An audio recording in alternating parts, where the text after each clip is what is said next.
Bismillahirrahmanirrahim. Assalamualaikum warahmatullahi wabarakatuh. Alhamdulillah ala nikmatillah, salatu wassalamu ala rasulillah wa ala alihi wa ashabihi wa mawalah wa ba'du.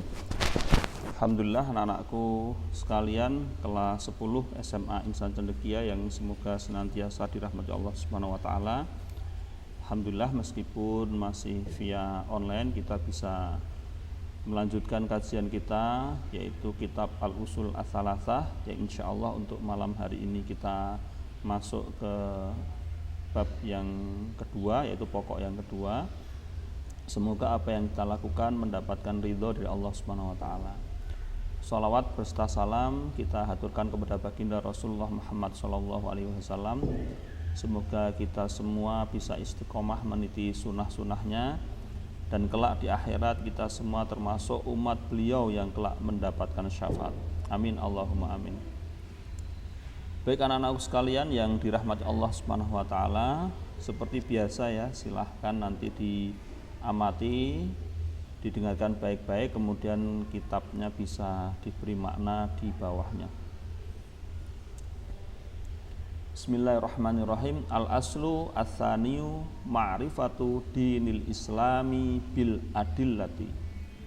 Al-aslu ats-tsani, pokok yang kedua atau landasan yang kedua, ma'rifatu, memahami, mengetahui dinil Islam, agama Islam, bil adillah, dengan dalil-dalil. Maksudnya apa?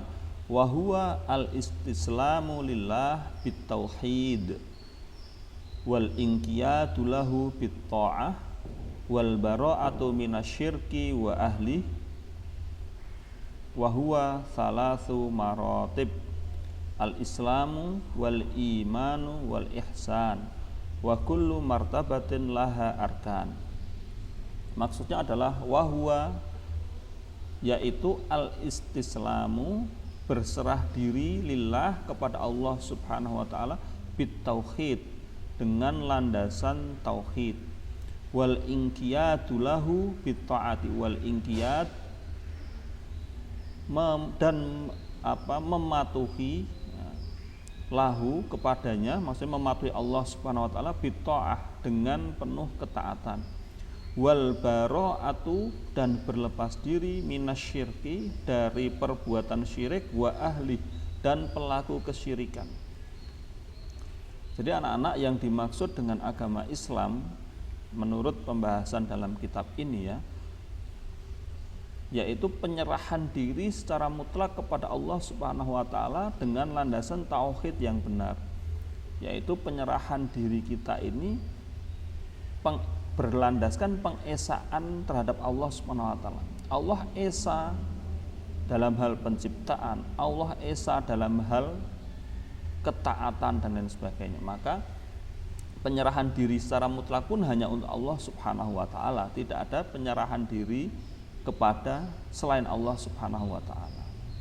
Wal inqiyadu lahu bit ta'ah, dan kita pun harus mentaati secara mutlak perintah-perintah Allah Subhanahu wa taala, tentunya dengan tanpa tawar-menawar. Wal bara'atu minasyirki wa ahli, dan berlepas diri dari segala bentuk, segala macam kesyirikan, wa ahli, dan pelaku kesyirikan, baik pelaku secara langsung atau orang-orang yang mendukung perbuatan syirik ini. Kita harus berlepas diri dengan mereka, tidak ikut-ikutan ya. Jangan sampai malah kita mendukung atau ikut perbuatan mereka dan terjerumus ke dalamnya. Wa huwa thalathu maratibah, dan dia dan Islam ini dalam pengertian sebagai sebuah agama, sebagai sebuah syarat hidup, memiliki 3 tingkatan. Yang pertama adalah al-Islam, yaitu disebut dengan Islam.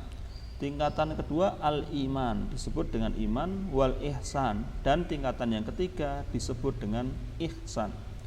Wa kullu martabatin laha arkan, dan setiap tingkatan baik itu Islam, iman, dan ihsan memiliki rukun-rukun, memiliki pokok-pokok ajaran yang harus diketahui pula, yang insya Allah nanti akan kita bahas satu persatu.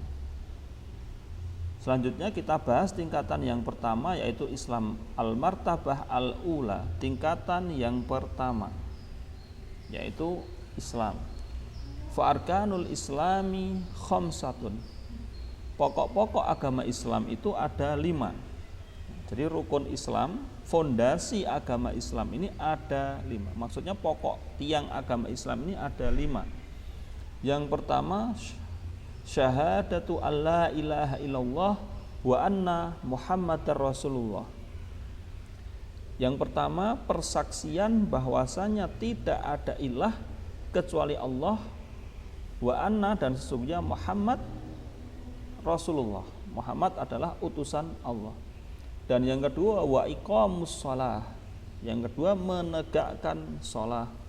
Wa ita'uz zakah. Dan yang ketiga adalah membayar zakat.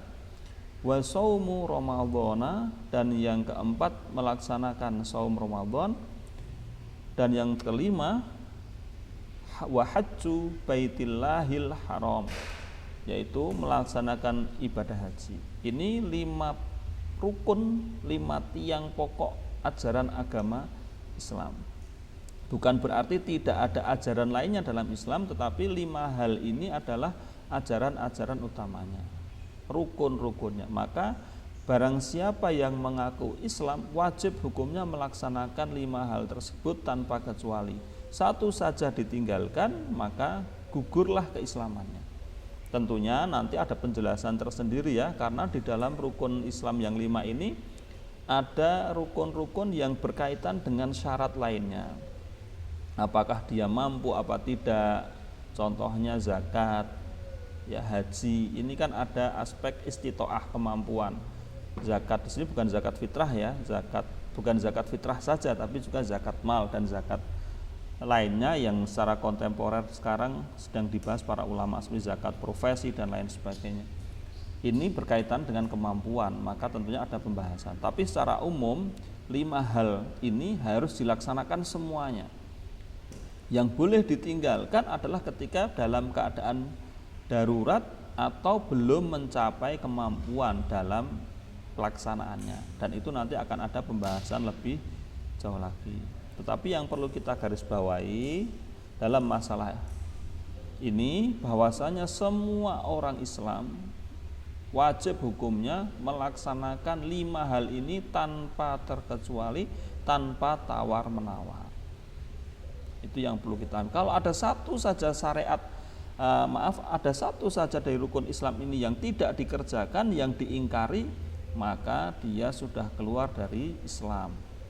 Kita bisa lihat contoh ya dalam pelajaran tarikh atau sirah nabawiyah, bagaimana ketika Khalifah Abu Bakar As-Siddiq memerangi orang-orang yang menolak membayar zakat pasca wafatnya Rasulullah SAW.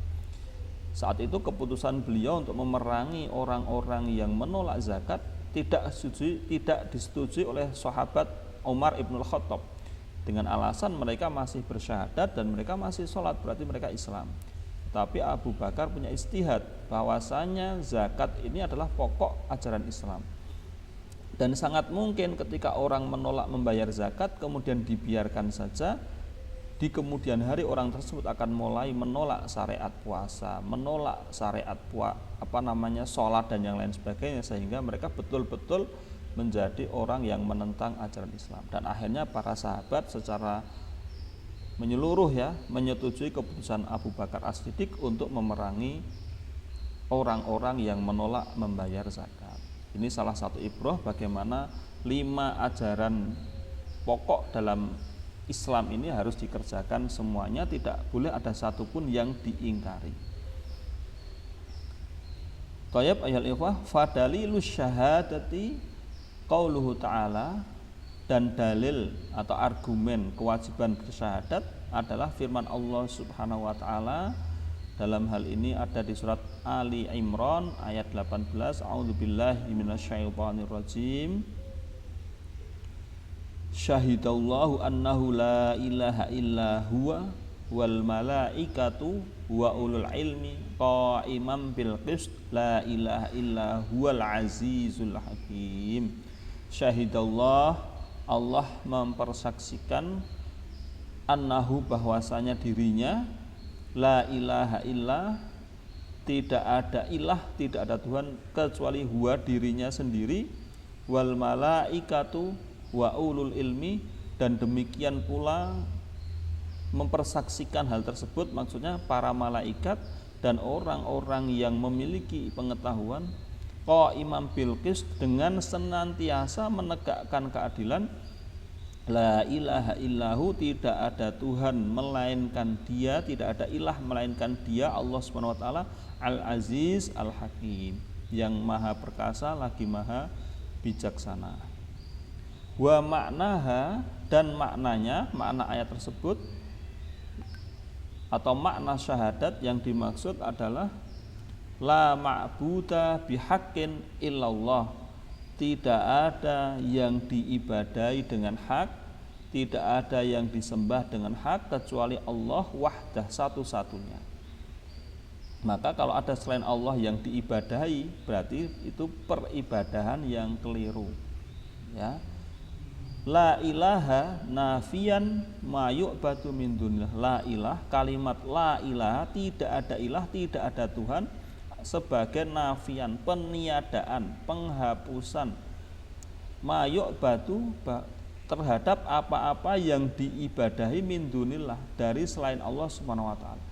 Jadi secara mutlak di dunia ini sejatinya tidak ada Tuhan, tidak ada yang diibadahi di dunia ini, di alam semesta ini, illallah, kecuali Allah. Illallah muthbitan al-ibadata lillahi wahdah la syarikalah fi ibadatih. Kalimat illallah, kecuali Allah, muthbitan, sebagai penetapnya bahwasanya ibadah itu untuk Allah wahdah, satu-satunya, tidak ada sekutu baginya dalam hal ibadah, la syarikalah fi ibadati, tidak ada sekutu baginya di dalam peribadahan kepadanya, kama annahu, sebagaimana bahwasanya laisa lahu, tidak ada bagi Allah syarik, sekutu, fi mulki, dalam kekuasaannya. Jadi maksudnya makna lafadz syahadat itu adalah kita mengakui bahwasanya Allah lah satu-satunya sesembahan yang benar, Allah lah yang paling pantas disembah dan diibadahi. La ilah itu bentuk pengakuan bahwa di alam semesta ini tidak ada yang diibadahi, tidak ada sama sekali. Kemudian kita tetapkan, kita kecualikan dengan satu zat yang namanya Allah, yaitu dengan kalimat illallah. Jadi kalimat illallah ini sebagai bentuk penetapan, ya, penetapan bahwasanya ada satu zat yang harus diibadahi, tidak ada yang lainnya dalam hal peribadahan kita. Maka segala bentuk ibadah kita harus dilandaskan dengan tauhid, yaitu pengesaan, tidak ada sekutu. Maka sangat keliru ketika orang mengaku muslim, mengaku Islam, dia sholat, zakat, puasa, haji, beribadah dengan tekun, ke masjid rajin, tetapi masih ada zat lain, kekuatan lain yang dia agung-agungkan. Nah, ini namanya dia membuat sekutu, membuat tandingan untuk Allah Subhanahu wa taala. Berarti ini tauhidnya belum benar.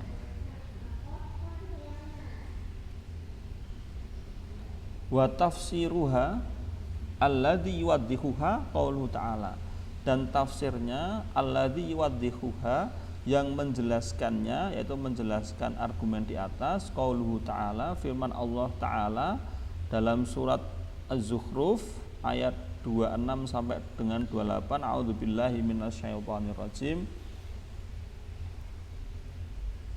Wa idh qala Ibrahimu li abihi wa qaumihi innani bara'um mimma ta'budun illalladzi fatarani fa innahu sayahdin wa ja'alaha kalimatan baqiyatan fi 'aqibihi la'allahum yarji'un. Wa tafsiru dan ingatlah ketika Ibrahim berkata li abihi, kepada ayahnya, wa qaumihi, dan kaumnya, innani bara'um mimma ta'budun, sesungguhnya aku berlepas diri dari dari apa-apa yang engkau ibadahi. Illalladzi, kecuali yang fatoroni, menciptakanku, fa innahu sayahdin, maka sesungguhnya dia sayahdin, akan menunjukiku. Fatoroni, fatoro itu maksudnya kholakoni wa aujadan, menciptakan aku dan menjadikan aku, menjadikan wujudku ini. Wa ja'alaha, dan menjadikannya, Ibrahim menjadikannya, yaitu tauhid tadi, kalimatam baqiyah.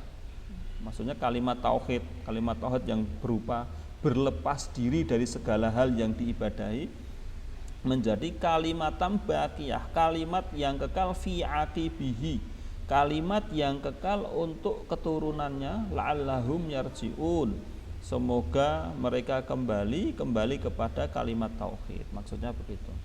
Jadi dalam ayat ini Nabiullah Ibrahim alaihissalam mengikrarkan bentuk tauhid kepada ayah dan kaumnya terkait dengan tidak adanya keinginan untuk bergabung kepada orang-orang yang berlaku syirik, yaitu mereka, kita ketahui di zaman Nabi Ibrahim alaihissalam, mereka beribadah kepada al-asnam, yaitu kepada patung-patung, ya. Maka Nabi Ibrahim sangat yakin bahwa yang menciptakannya lah yang akan menunjukinya, yang menciptakan dirinya lah yang pantas disembah.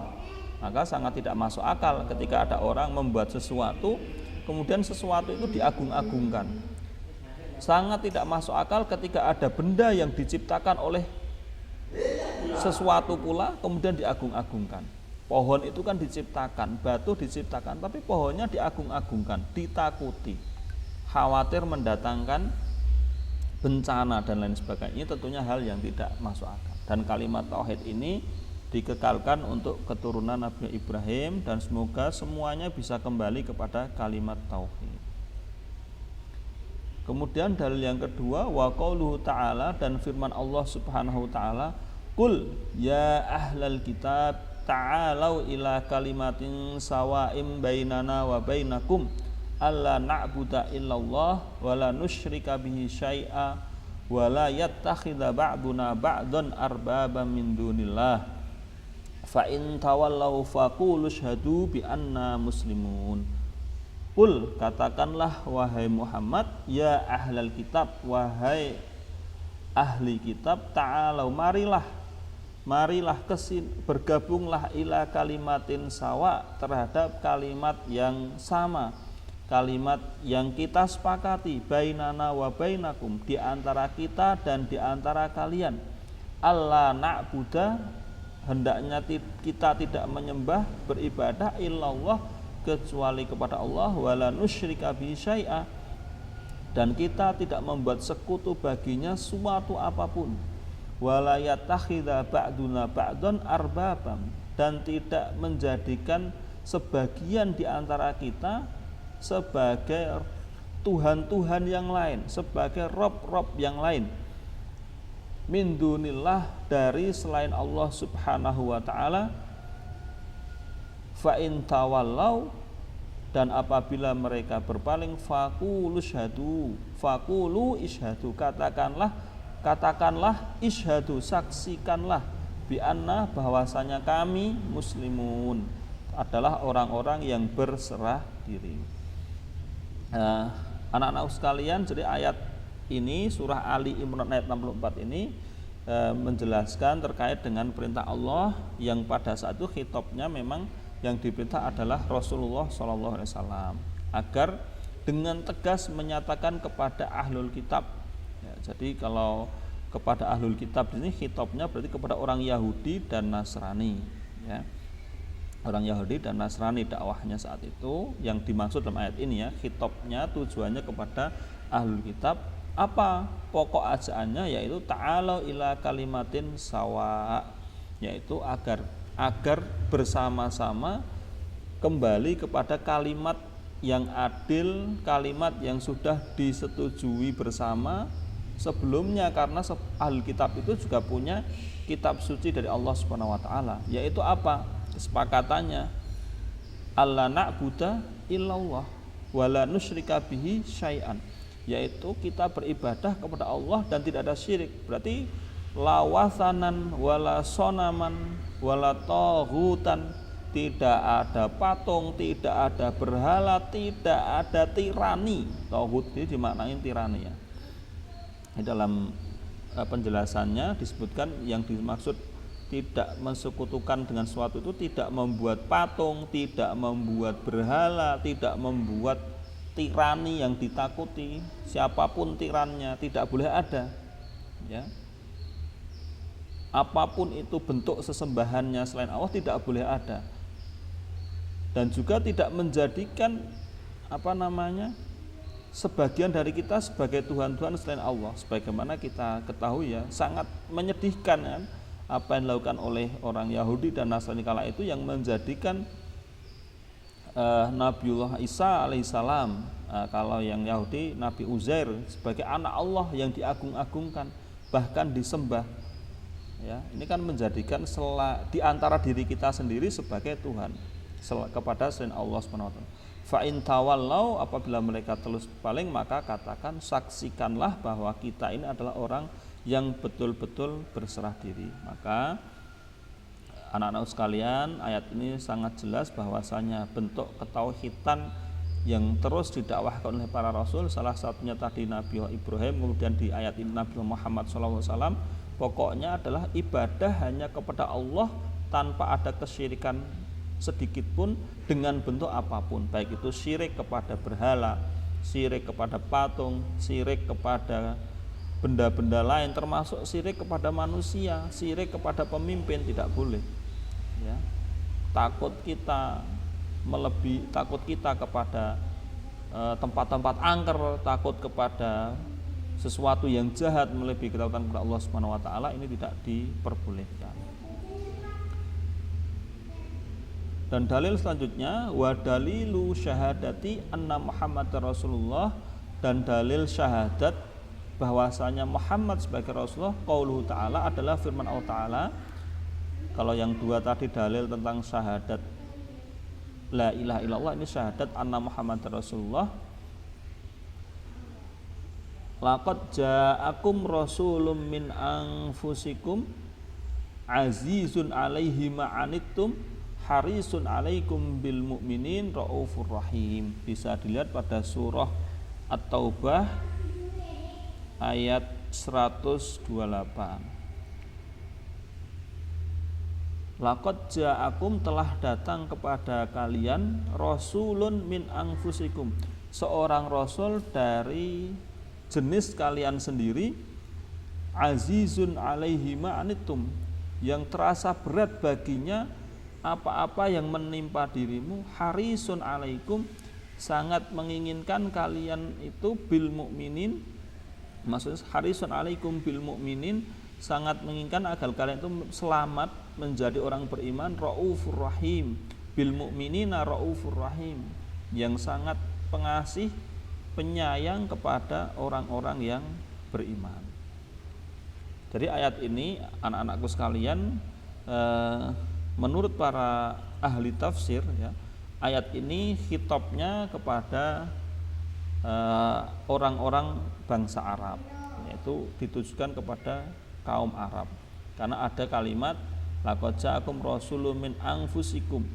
Min anfusikum ini maksudnya min jinsikum, dari jenis kalian, yaitu maksudnya dari kaum Arab, kaunuhu arabiyan qurasyian, ya, yang dari jenis bangsa Arab dan keturunan Quraisy, mithlukum, seperti yang kalian sudah ketahui bagaimana silsilahnya, bagaimana sifat-sifatnya, maksudnya begitu.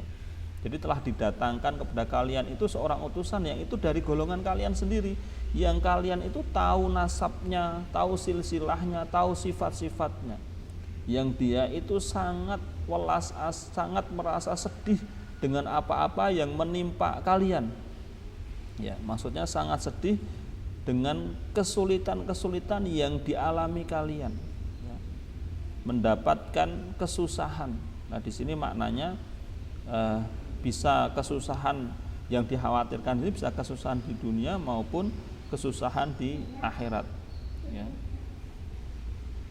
Bil mu'minina raufur rahim, ya, Rasul harisun alaikum, maknanya Rasulullah ini sangat ingin ya, sangat ingin untuk kalian itu mendapatkan hidayah dan menjadi orang-orang yang beriman supaya tidak masuk neraka.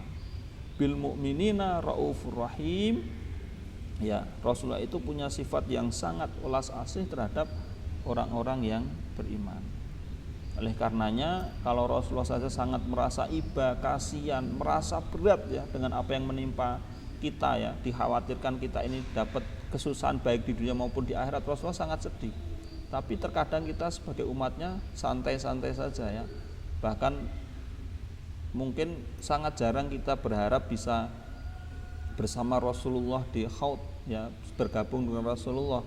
Kadang kita lalai dengan kesibukan duniawi kita. Ya, ini semoga ayat ini bisa menjadi pengingat kita bahwasanya Rasulullah itu sangat welas kepada kita, sangat kasihan, sangat sayang, khawatir kalau kita ini terjerumus ke dalam kemaksiatan, terjerumus ke dalam kesusahan, kemudian juga mendapat kesusahan baik di dunia maupun di akhirat. Wa makna syahadati anna Muhammad Rasulullah, dan makna persaksian bahwasanya bahwasanya Muhammad sebagai Rasulullah adalah ta'atuhu fima amar wa tasdiquhu fima akhbar wa istinabu manaha anhu wa zajar wa alla ya'budallaha illa bima syara'a. Dan makna persaksian bahwa Muhammad utusan Allah adalah ta'atuhu fima amar, kita mentaatinya terhadap segala hal yang beliau perintahkan. Jadi kita betul patuh dengan segala hal yang beliau perintahkan. Suka tidak suka kita harus patuh. Wa tasdiquhu fima akhbar, dan membenarkannya terhadap apapun yang beliau kabarkan. Masuk akal atau tidak masuk akal harus kita benarkan ya. Tidak peduli menurut orang lain, tidak masuk akal seperti itu. Wa ijtinabu manaha anhu wa zajar, dan menjauhi apa yang dilarang oleh beliau dan apa yang dicegah. Kalau Rasulullah sudah melarang, kita berusaha jauh-jauh, jangan dekat-dekat, apalagi melaksanakan. Wa alla ya'budallah, dan hendaknya tidak beribadah kepada Allah illa kecuali bima syara'a, dengan apa-apa yang disyariatkan, yang diajarkan oleh Rasulullah sallallahu alaihi wasallam. Jadi kesimpulannya anak-anakku sekalian, syahadat ini adalah pengakuan kita secara kesadaran penuh ya untuk tunduk mutlak patuh kepada Allah Subhanahu wa taala, beribadah kepadanya tanpa ada unsur kesyirikan sedikit pun, dan kita berlepas diri dari perbuatan syirik, segala jenis perbuatan syirik, dan juga orang-orang pelaku kesyirikan maupun pendukung kesyirikan. Mentaati segala perintah Allah, mengagungkannya, dan tentunya peribadahan kita ini adalah berlandaskan dengan apa yang diajarkan oleh Rasulullah SAW, mematuhi Rasulullah, membenarkan Rasulullah, menjauhi apa yang dilarang oleh Rasulullah SAW. Jadi kalau kita ambil benang merahnya, peribadahan kepada Allah Subhanahu wa taala ini, ketaatan, ketundukan kepada Allah Subhanahu wa taala ini harus sesuai dengan apa yang diajarkan Rasulullah Shallallahu Alaihi Wasallam. Jadi ibadahnya tidak boleh ngarang-ngarang sendiri bentuk ibadahnya. Pembatasannya atau pelonggarannya harus sesuai dengan apa yang diajarkan oleh Rasulullah Shallallahu Alaihi Wasallam. Harus patuh, tunduk, dan menjauhi yang dilarang. Kalau toh kita belum bisa melaksanakan seluruh yang diajarkan Rasulullah atau seluruh perintah Allah, jangan sampai ada rasa pengingkaran dalam hati kita. Ya, karena pengingkaran itu sebagai bentuk pembangkangan, maka tentunya keislaman kita dipertanyakan. Thayyib ayyuhatulab arsyadakumullah. Baik anak-anak sekalian, mungkin untuk malam hari ini kita cukupkan sampai di sini. Kita sambung di pekan berikutnya untuk lanjutannya. Mohon maaf apabila ada hal-hal yang kurang berkenan dan kurang jelas. Jika ada pertanyaan bisa langsung ditanyakan via WA group atau Japri. Aku qouli hadza wa astaghfirullah li wa lakum. Subhanakallahumma wa bihamdika asyhadu an la ilaha illa anta astaghfiruka wa atubu ilaik. Assalamualaikum warahmatullahi wabarakatuh.